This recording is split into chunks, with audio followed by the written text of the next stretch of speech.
It's been said that every quilt tells a story, and it's so true. But I also believe every quilter has a story to tell.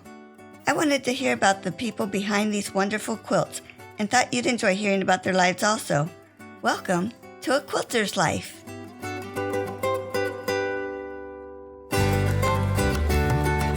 I had a wonderful time walking down memory lane with Dick Du Puis. I want to encourage you to go to Dick's episode page on aquilterslife.com if you haven't already to check out the pictures and links I found for him. What does a successful clothing designer do when they retire? Evidently, part of that is making quilts. At 91, Dick is still busy making quilts. Isn't that great?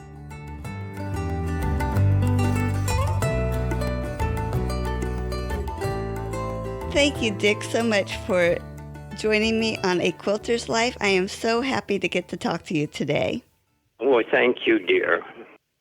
How do you say your last name? Du Puis. I have a short story about that. When I would buy my fabrics for my clothing, my salesman made a comment. He had never seen anyone buy fabric without looking at it, but just touching it, because I was talking to him the whole time. And as I was talking, his samples were hanging on a rack, and I had my hand going in between each one and touching it, and then I'd pull out the ones that I touched and liked. I'd pull it up and hook it so that I would plan on going back to it. Anyway, he made a comment, and then finally he says, "How do you actually pronounce your last name?" And then I told him, and then every time he would try and talk to me after that, he would start off, he'd say, do, and I'd say, Du Puis, and then he'd say it.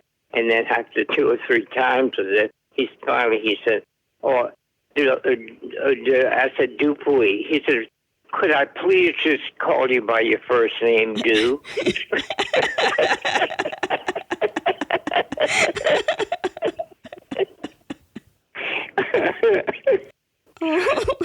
Is that funny? That's hilarious. Oh, so did you laugh out loud when he asked you that? No, I just kept a straight face. That would have been hard. Oh, that's great. Tell me about where you were born and raised. I was born in Guédon, Gueydan, Guédon, Louisiana. I'm a Cajun. Oh.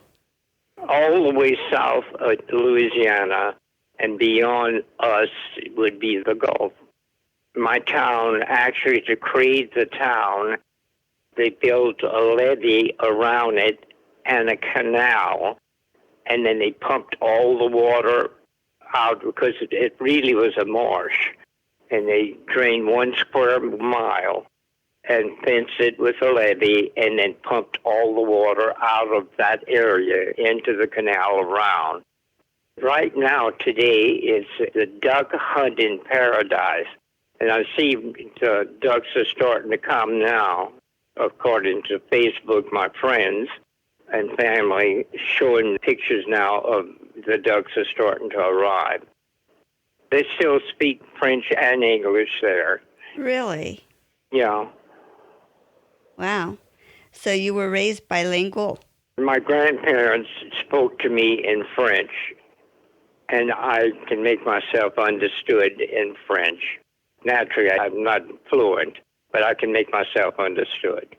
That is so neat. My parents spoke both languages fluently, but my grandparents really only spoke French and then broken English.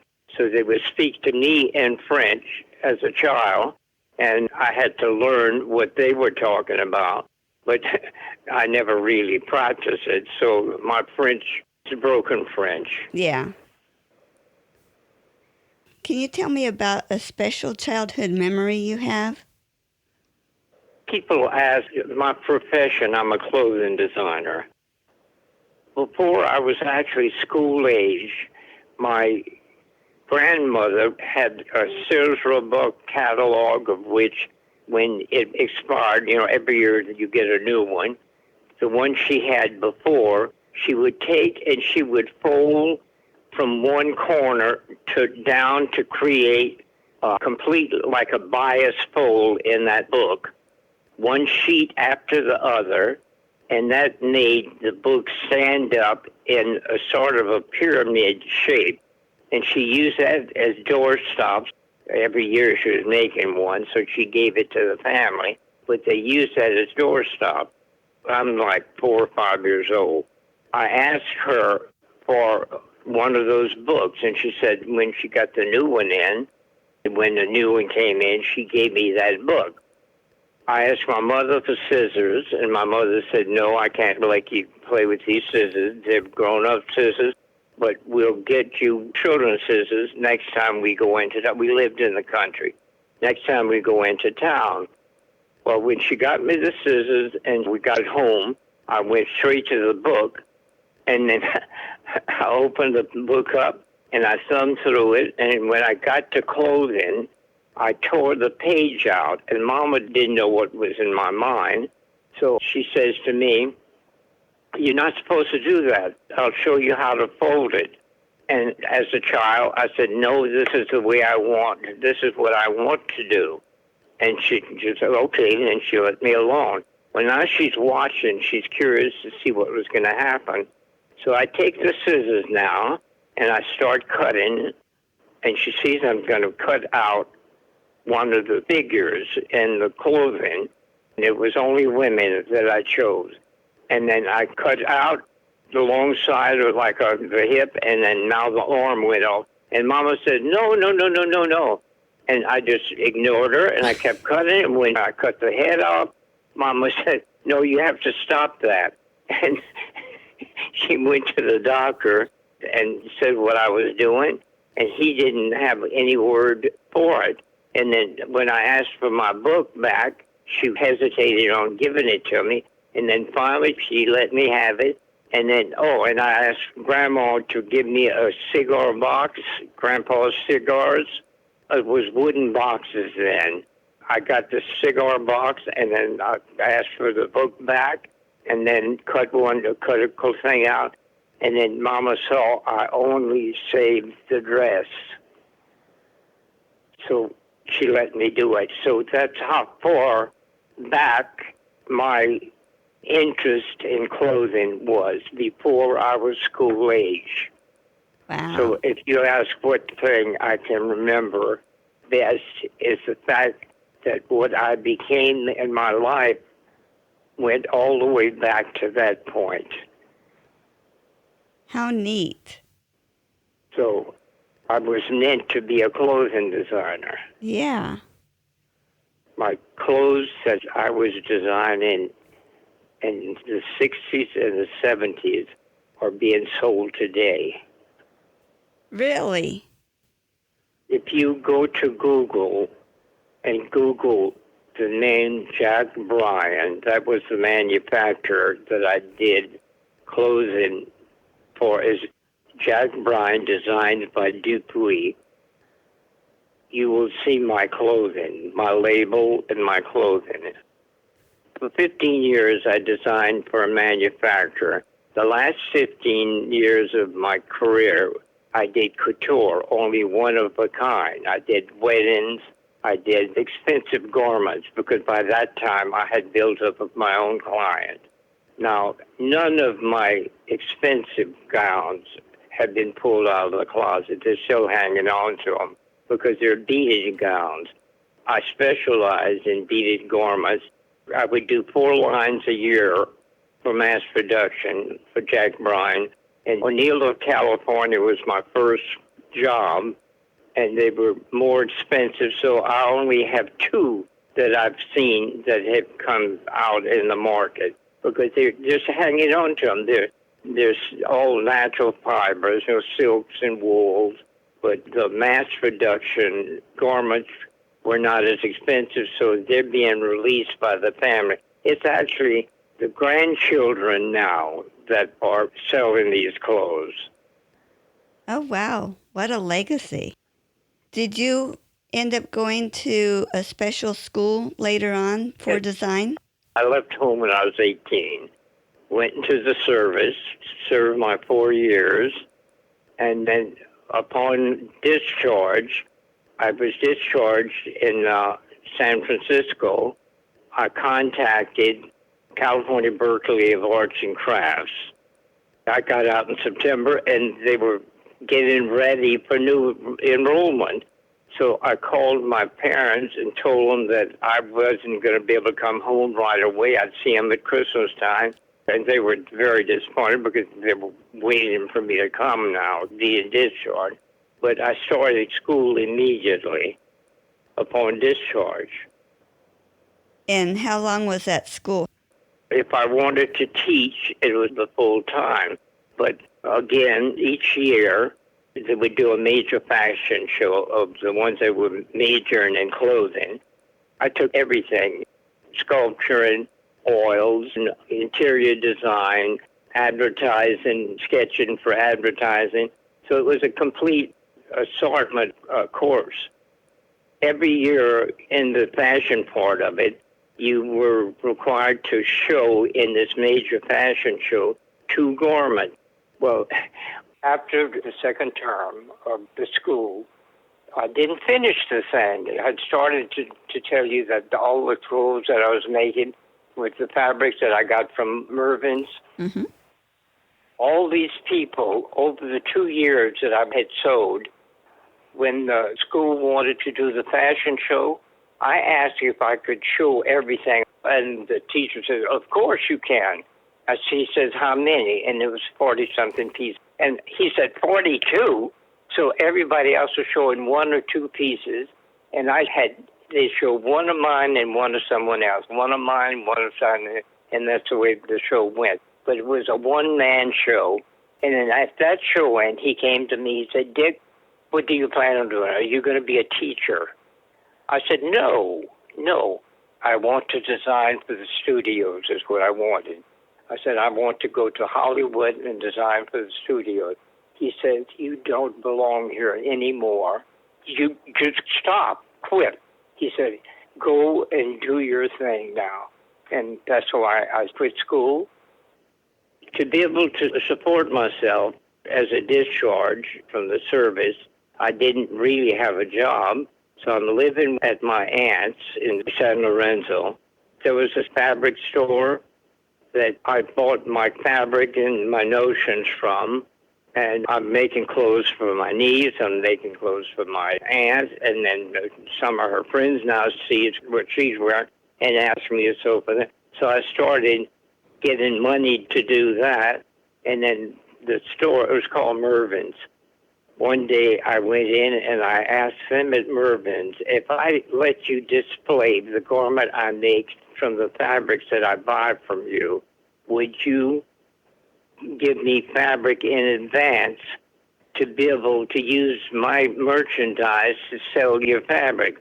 And the manager said, "Well, let's try one." Well, I made a garment, and then they put it on a mannequin in the fabric department, and there was no pattern for it. Still, the idea that this is a dress that you can make out of this cloth. Then after that, I started using some of their patterns from their thing, too. But that's how it started. And then when I bought my sewing machine, Necky Company gave me 10 lessons on how to operate the sewing machine. And then he says that I was a natural with it, not knowing at the beginning that I did what I did as far as clothing. He said, "Would you demonstrate my machines and teach the clients the 10 classes?" Well, then after they got their 10 free classes, they wanted private sewing lessons beside that. So all these little things is what supported me while I was in school. Well, so things just opened up for you when you put yourself out there. At every level. I traveled with a sewing machine when I was in the Navy. I had a sea bag and a sewing machine. I did alterations, too, and got paid for it. In fact, aboard ship, I wound up being really in with the captain because he was smaller than me. I'm only 5'2.5". Oh, really? I'm a little guy. And two of my sons are 5'8", and I got one 6'2". Oh, wow. I'm the same height as my daughters. Yeah? My mother was 5'2". But I'm a little giant, I'm telling you. It's like I have 5 of my natural children. And I lost my wife. And after that, I had my 5 kids to raise, and then I took in 3 foster. So I raised 8 kids. I had 4 boys and 4 girls. I had 3 boys of my own and 2 girls. And then I took in 2 girls and 1 boy. Oh, nice. I was in the hospital for 8 months, and no matter where I'm at, I take over the place.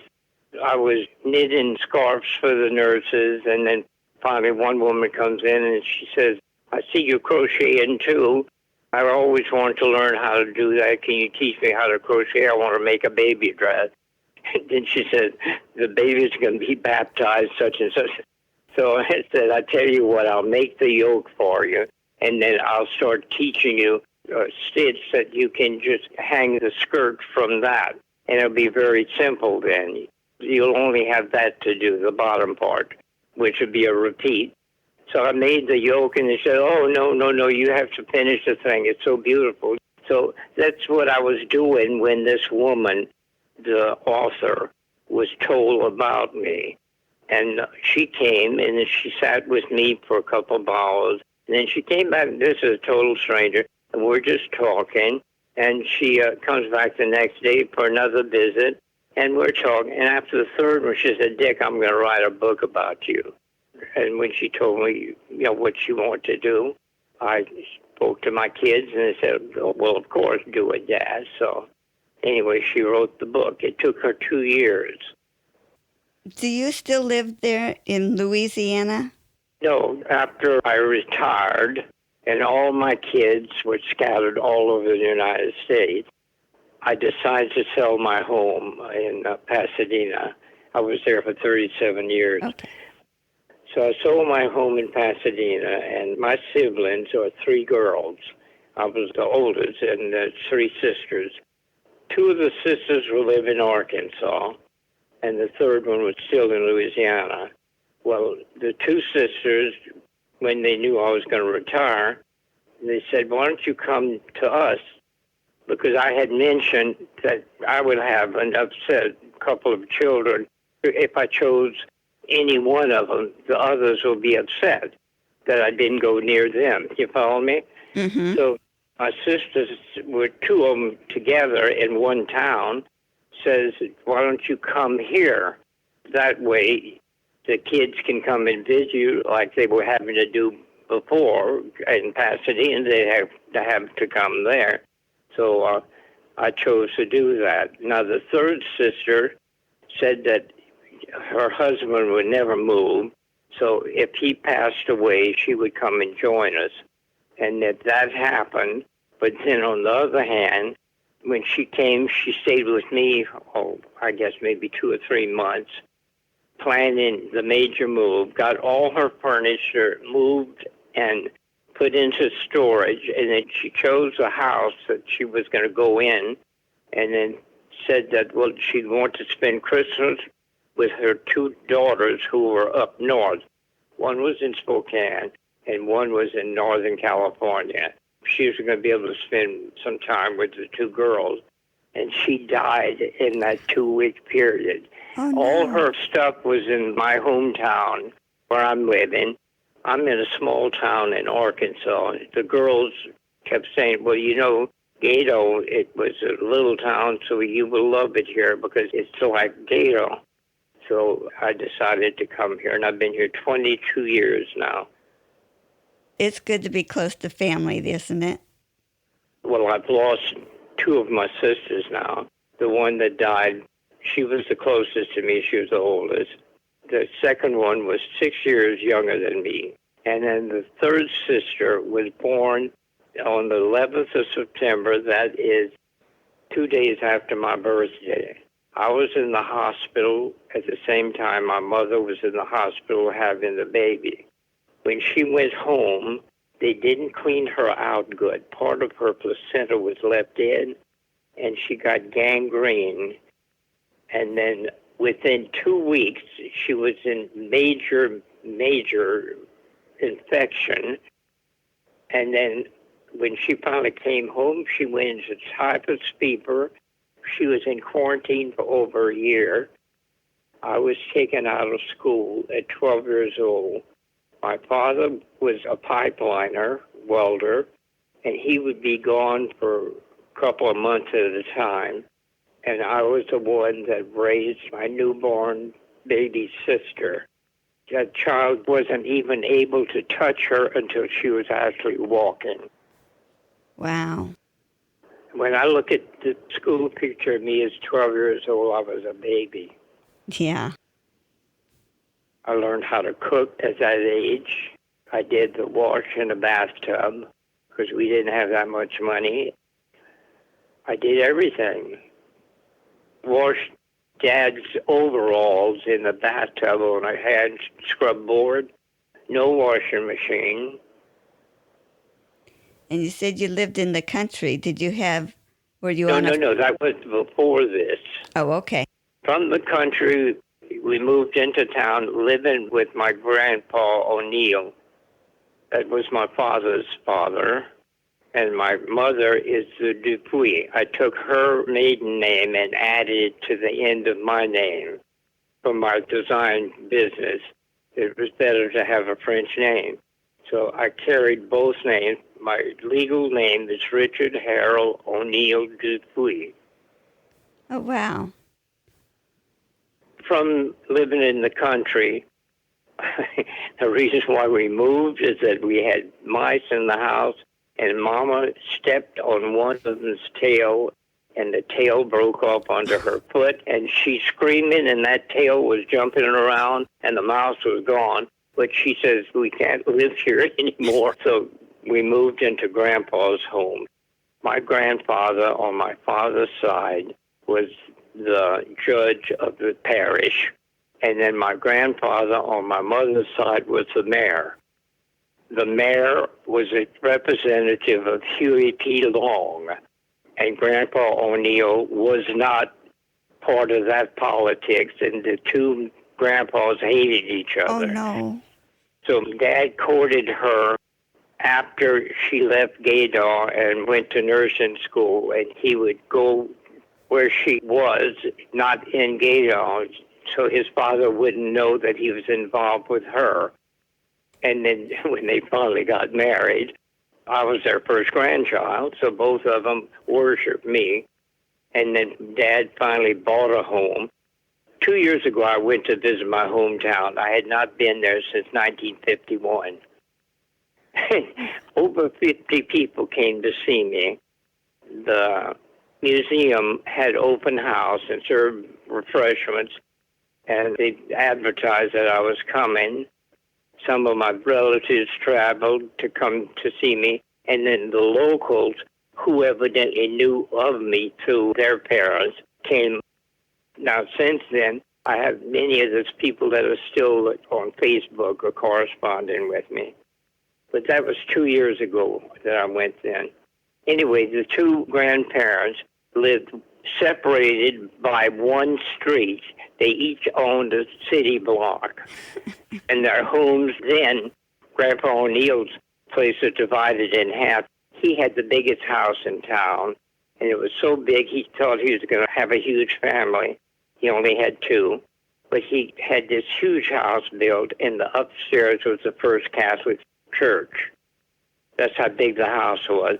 And then half the house downstairs was the courthouse. I'd sit there and watch him marry people, and the division was a hallway. Our house was on one half of it. You know, Grandpa and us lived on one half. We shared the same dining room and the kitchen. His furniture was magnificent. It all came from France, and the flood in 41 took the whole first 2 floors and destroyed all that magnificent furniture. Mm. Anyway, then Grandpa O'Neill's house still stands. I saw that 2 years ago. My house was gone. A hurricane flood took that one. We had a small house. Yeah. But our house was on the street in between the two grandpas. So as a child, I could walk to each grandpa very easy. Oh, wow. You just told me that you just had your 91st birthday?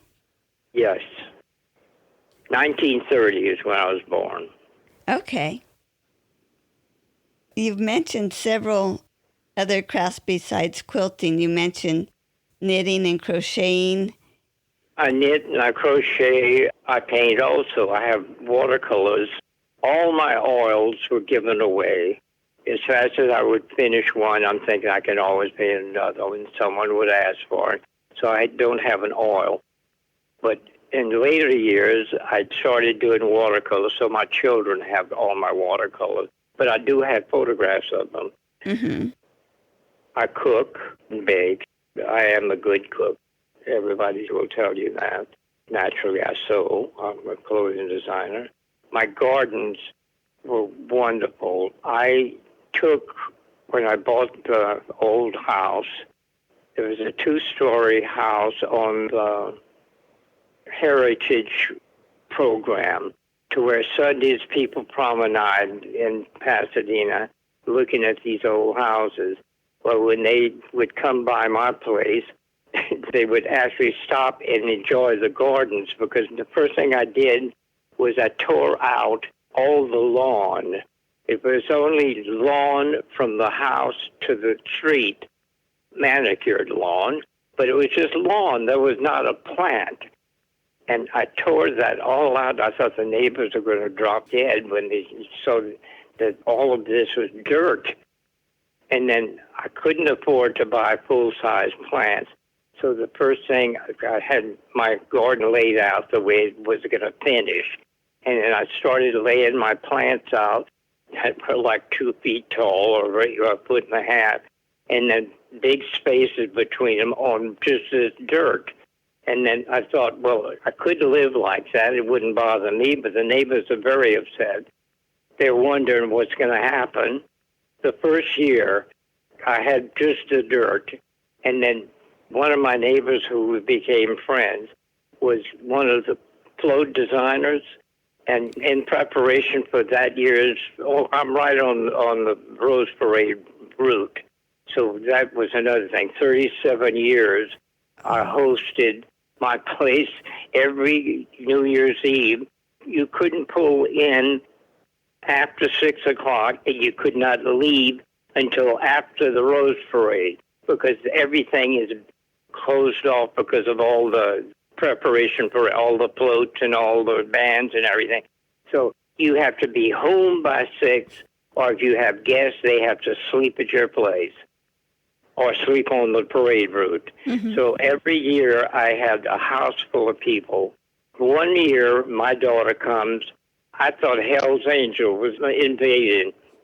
There were so many motorcycles that pulled into my driveway, and my daughter was the only female. They were all bikers, in leather and everything, but it happened to be, and she invited 15 Marines. She was going out with a Marine, and she told all the guys at the base, anyone wants to come to the Rose Parade can come. And we had that year over 30 people sleep in my house. Okay, I'm a gardener. Oh, from the dirt, my friend who was a rose decorator says to me, I know that you're doing a lot of planting. He said, I'm going to be featuring California poppies. He's using the seeds to accent something on the road. He said, would you like some poppy seeds? And I said, sure. He brought me like 25 pounds of poppy seeds. And I took that and threw poppy seeds everywhere on the dirt. And my first year was a poppy meadow. You didn't even see my young plants. The whole yard become a meadow. Then that set a pace for going forward. I dressed my girls on special occasions, even when they were in teens, all in the same dress with different colors.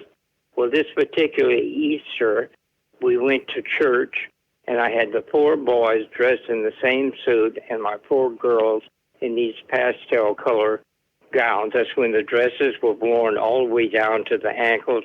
It was that period when they wore long skirts, and we looked like a wedding procession coming into the church. Anyway, they're sitting in the garden then, and that year it was all zinnias, all shades of green zinnias, and one year it was all marigolds. And then finally my plants got where they were impressive enough to become the garden that it turned into. Oh, neat. I did see your pictures on your Facebook page, and now it makes sense, the pictures of the 4 girls. They were sitting on a white wicker chaise lounge, and they had zinnias out in the garden, and the yard was filled with zinnias. And I've seen pictures of you with your quilts. Oh, that's right. Okay. Can you tell me who introduced you to quilting?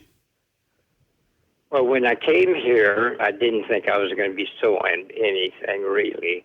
But I still brought my knitting machines. I have 4 different ones.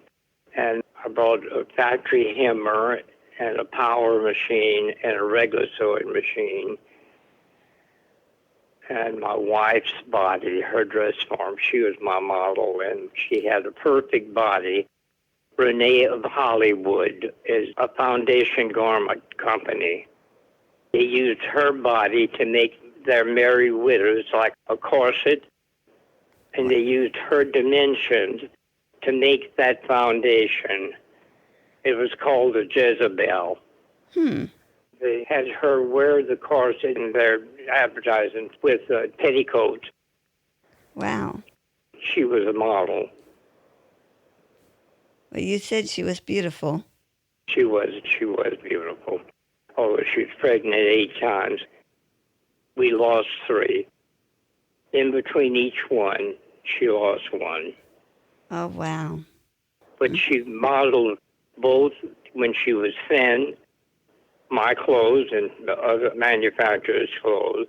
But maternity clothes, she modeled those continually because she padded herself.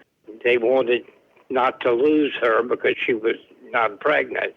So she wore a pad to be able to model for them. Huh. Thinking about your quilts, do you have a favorite quilt? I don't know whether you saw the one that's called Dancing Flames on Water. It's a blooming 9 patch. When I first came over here, I didn't think I was going to be sewing. Mm-hmm. Well, the first thing was one of my grandnieces comes to me and she says, I was telling my teacher that you're a clothing designer, and she wants to know if you would fix one of the cheerleaders' outfits. In other words, she wanted an alteration. Mm-hmm. And I said, honey, I don't think I'm going to do that. And she said, well, the child is me. So naturally, I did it, okay? The next thing, some of the other girls wanted something done to theirs, and I wound up doing alterations to about 15 kids altogether. It was unbelievable how they were turning up one after the other.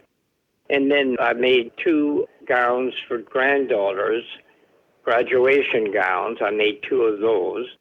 And then I naturally did baby quilts and crocheted baby sweaters and stuff. I didn't make any dresses for the babies, but I did one granddaughter. Her mother advertised that she's going to be starting school in September, and she couldn't afford to go and buy her anything. So immediately I started sewing for her. I made so that actually it looked like 4 outfits, but all the fabric coordinated. So she had 4 outfits, but it made 16. It had pants, it had a skirt, and it had a blouse, and it had 4 different things. You shed 16 different outfits after I'd finished just the 4. That was a lot of work. Not really, because it wasn't complicated clothing. I bet she had fun with that. Oh, yeah. Do you have a tool that you like using in your quilting? I have all kind of rulers. You have to have the machine. I'm really not happy with the machine I have now because I was used to my other machine and I had everything for it. And this one here, I keep buying more attachments, but I don't like the machine. It doesn't have the power my other one did. And when you get to even a seam, you can't have two seams that would be on top of each other. It won't go over that hump. Or even to just the single layer of fabric over a seam. It will install and just sew in one place. So that's disgusting the way that machine is. Anyway, I'm finishing up a quilt. I'm setting borders on now. I've done the 2.5-inch dark border in chocolate, and then I'm adding now the light color, and then to that is going to be a multicolor of borders, and then ending up with a wider chocolate band.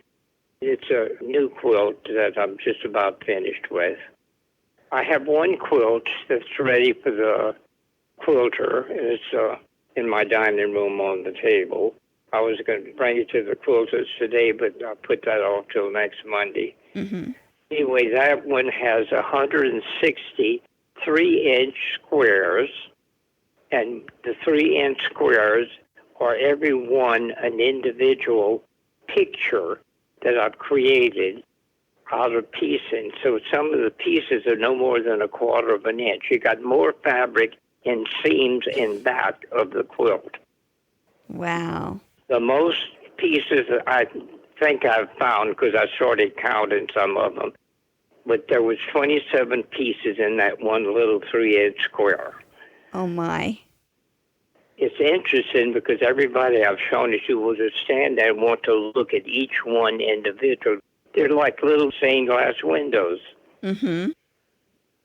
Eventually that'll get finished and I'll show it on the internet. Yeah. That goes to my daughter. Well, with your quilts, is there a favorite part of the process that you like? I like the piecing. I hate putting them together, preparing them for machine quilting. I hate that. I hate doing that. And the other thing that I don't like is the hand finishing of the binding. I do great hand finish, but it's boring. I love piecing my quilts, and I love the design. Most of my designs that I do are, original designs I did on draft paper. I use a 1/4-inch little blocks, and my whole quilt is worked in 1/4-inch.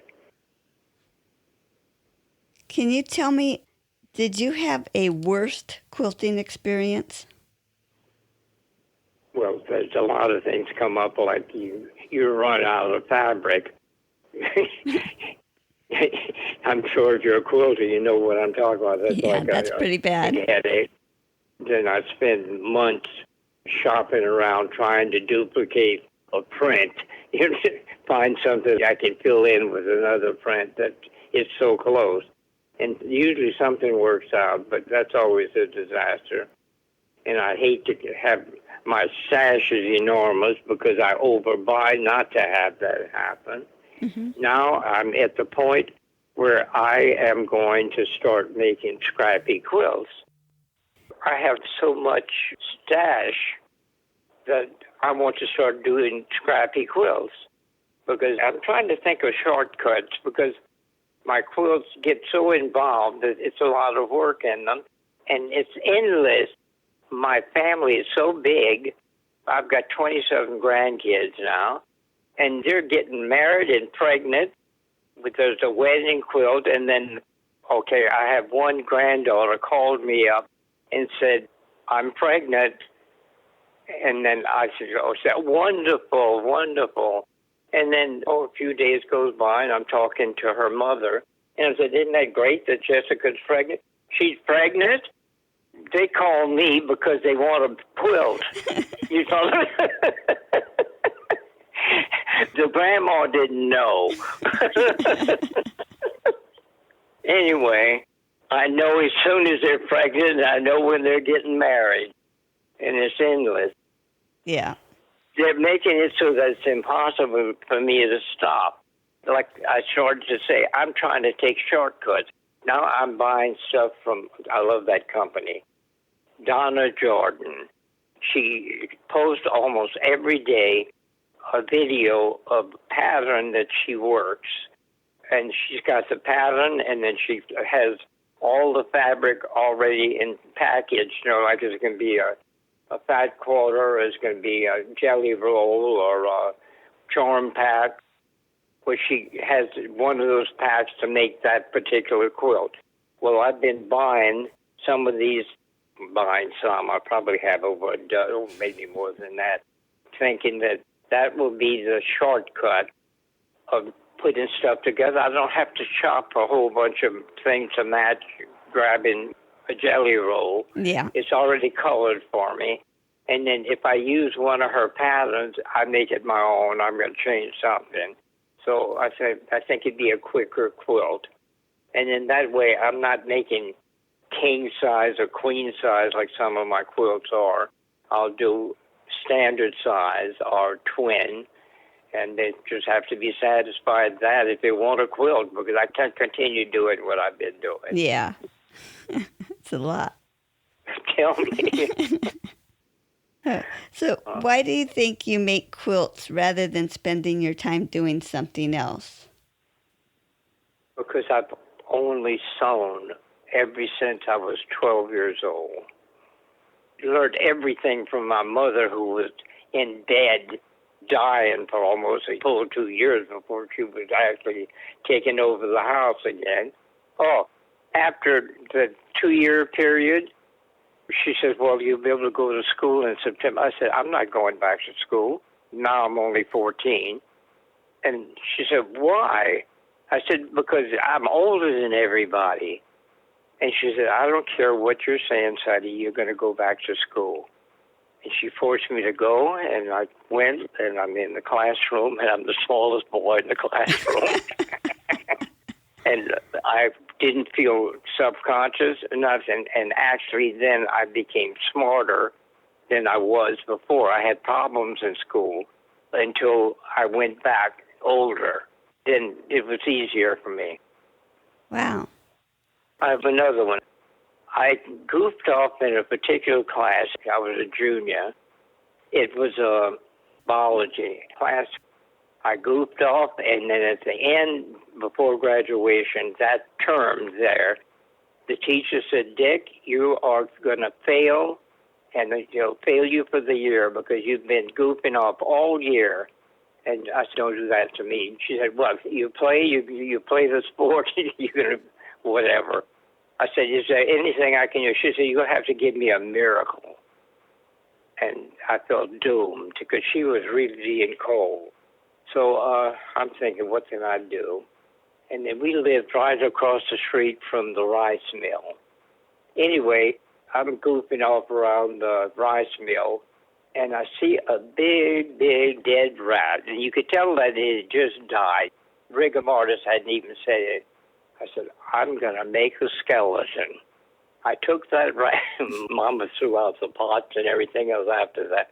But I took that thing home, and I didn't want to lose track of what it was and tried not to damage the joints. I really was like a surgeon working, taking the meat off as much as I can to the bone. Some things I couldn't do that. I just boiled the whole thing and then picked the meat off afterward. Anyway, I cleaned that rat, kept everything in order, and then after everything was dried and picked clean, I reassembled it with modeling glue because I made model airplanes. And I put him on a finished varnished block of wood, and I've been sitting in a position holding a popcorn. And he looked like a little dinosaur, like you see a skeleton of a dinosaur. I brought that skeleton to that teacher, and she almost fainted. She lost her mind when she saw that. She said, where did you get that? I said, I made him. She said, you did your miracle. Oh, I was the first boy in the state of Louisiana to take home economics. The town finally found out I sewed when I was, I guess, 16. And when they found out I sewed, I thought, okay, then I want to learn really the fine points of sewing, so I'm going to take home ec. When I went to the principal and I said, Mr. Bush, I would like to take home ec. He said, what? Take home ec? No boys take home ec. You're going to take future farmers. And I said, why can't I take home ec? I said, is there a law against it? He said, no, but there's no boy in the state of Louisiana that would be taking home ec. Also didn't like sports. I couldn't catch a ball. Anyway, I kept insisting, and my mother naturally went along with it. And she's saying, why can't he take it? If he wants to take a course, he should be able to allow to take the course. Is it against the law? No, they make garments in there. He's a boy and they're girls. My mother said, I tell you what, you have the girl's parents know that he's there, and the parents give an okay for my son to be in that thing. And if there's anything comes up, he will drop out on his own. And they let me take it. My teacher was thrilled the fact that she had me in her class. My school, they had their own oil well. The school had everything available to them. The town didn't have freezers. Nobody in town had a freezer. So the school had this freezer with like mailbox lockers to where FHA boys raised their own cow, they raised their pigs, they raised their chickens, they slaughtered, packaged it, sold it to the citizens in town. That's how advanced the school was. We didn't buy a pencil or nothing as a student because the school had that kind of money. The class house, it was called the home ec cottage, and that's what it was. It was an actually home built on the school campus, and it was a cottage. It had the bedroom, it had a formal dining room with the china closet, fancy china dishes, the silver service, crystal goblets. You had your different stoves and your different work areas in the cooking area of the school, and the sewing room had its own facilities for sewing. When I was there, the cooking class was done so that it was 6 couples.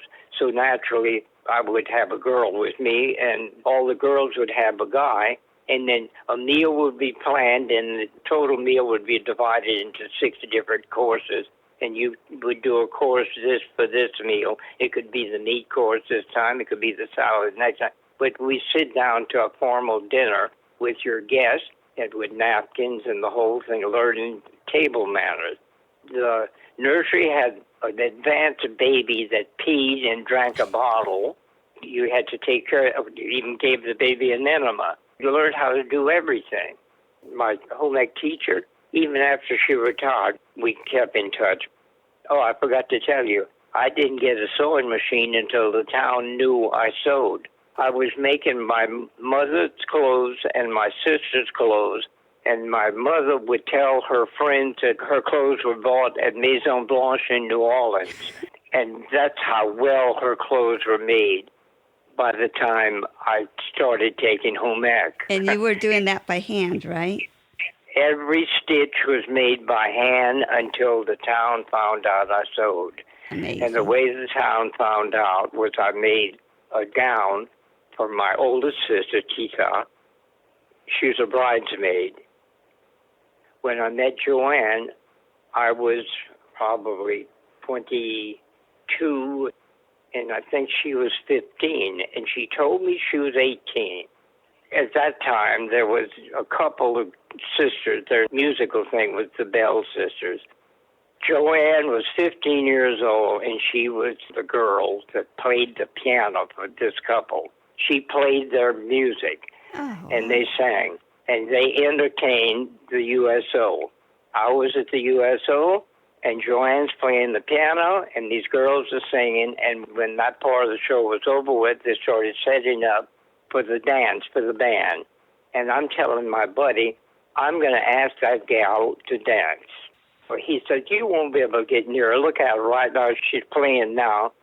They're all standing around singing songs, and she's playing rinky-dink tunes that they sing with. The service people have ganged around her. And he said, you won't be able to get near her. And I said, well, I'm going to try. And he said, I bet you $10 that you're not going to be able to get near. And $10 then was like 100, I guess. Yeah. I said, okay, it's a bet. Now I knew I had to do it. So when the band started playing, I go up and I worm my way through the wolves, and I grabbed her shoulder, and I said, could I have this dance? Now, Joanne, I never, ever would have picked out someone taller than me.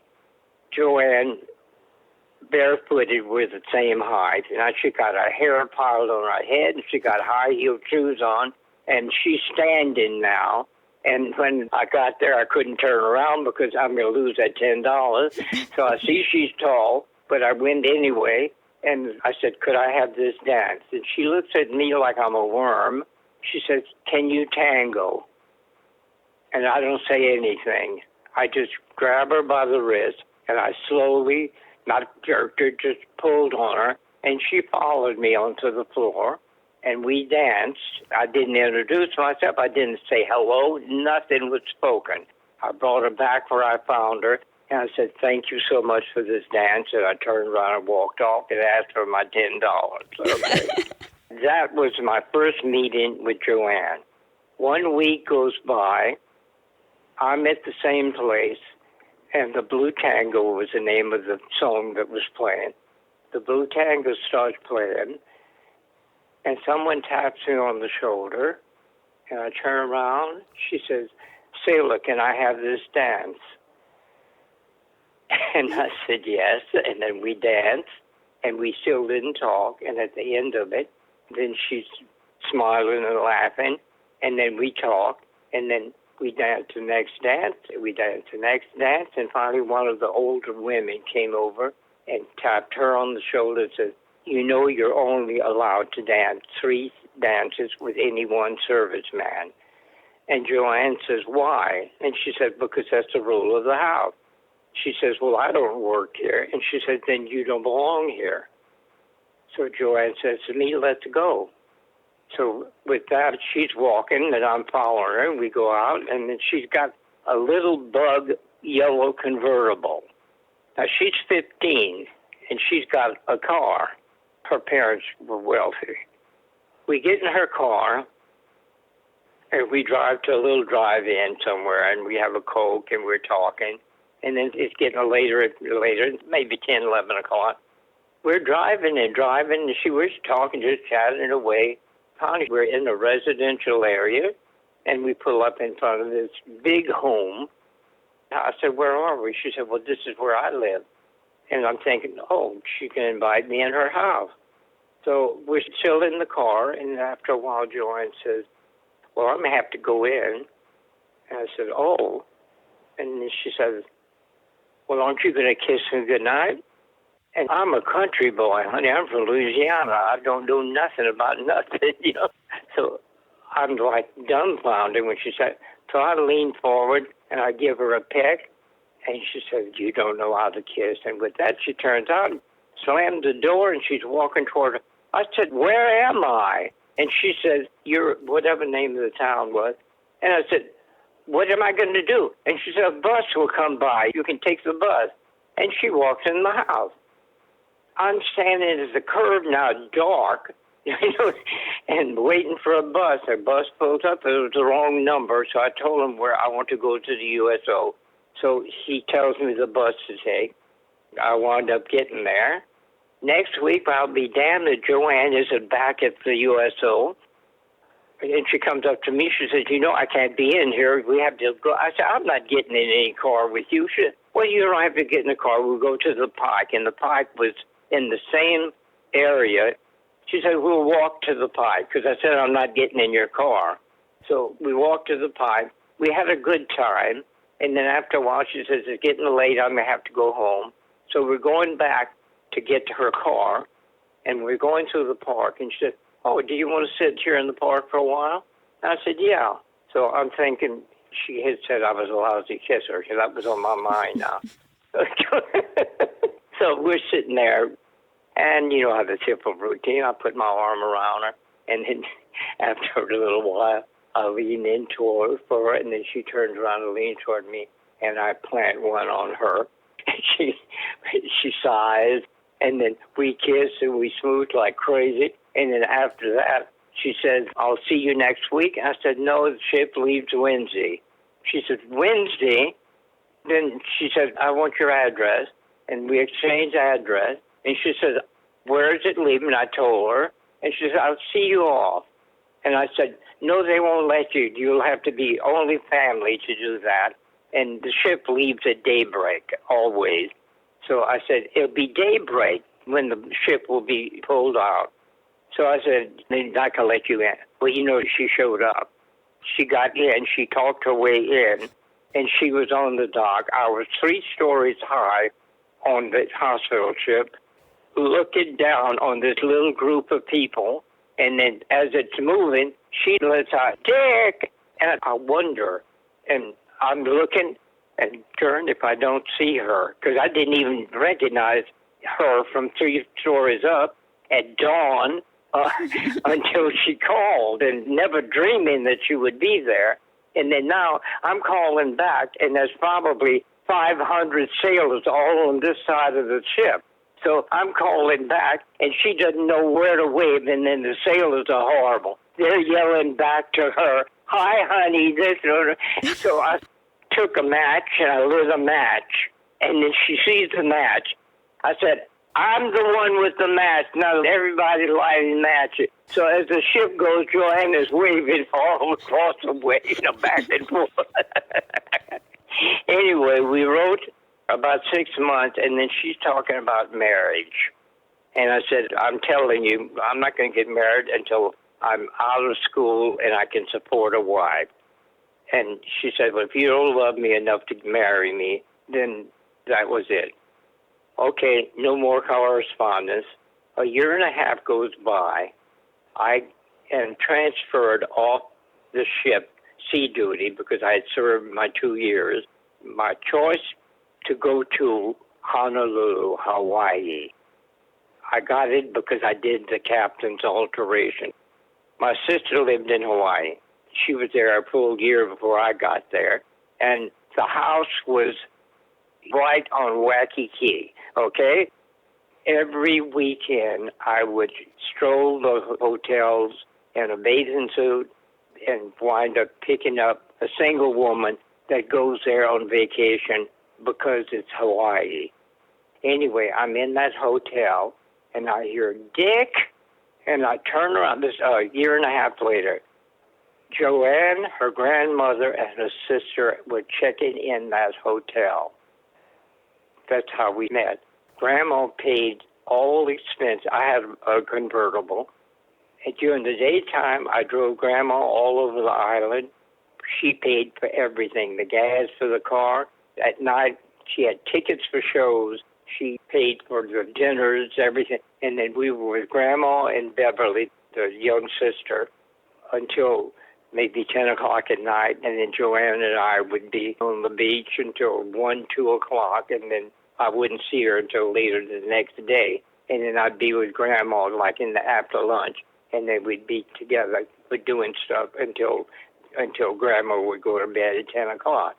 Well, that went on for the full 2 weeks. And then I took leave for the full time they were there. Then now we're getting serious, okay? So we're riding again, and then she starts with the wedding again.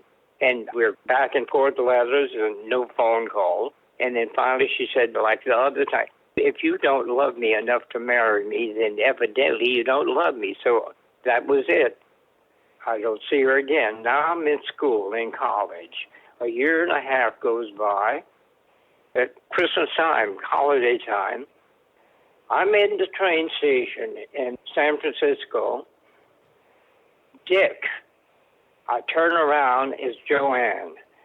She comes to me, grabs me, kisses me, and then she holds me on the shoulders, leans back. She says, you are never, ever getting away again. And she meant it. I never left her after that. Wow. Well, Dick, thank you so much for sharing your story with me. I so appreciate it. Well, you're welcome, dear. Thank you for calling me. Uh-huh. Bye-bye. Bye-bye.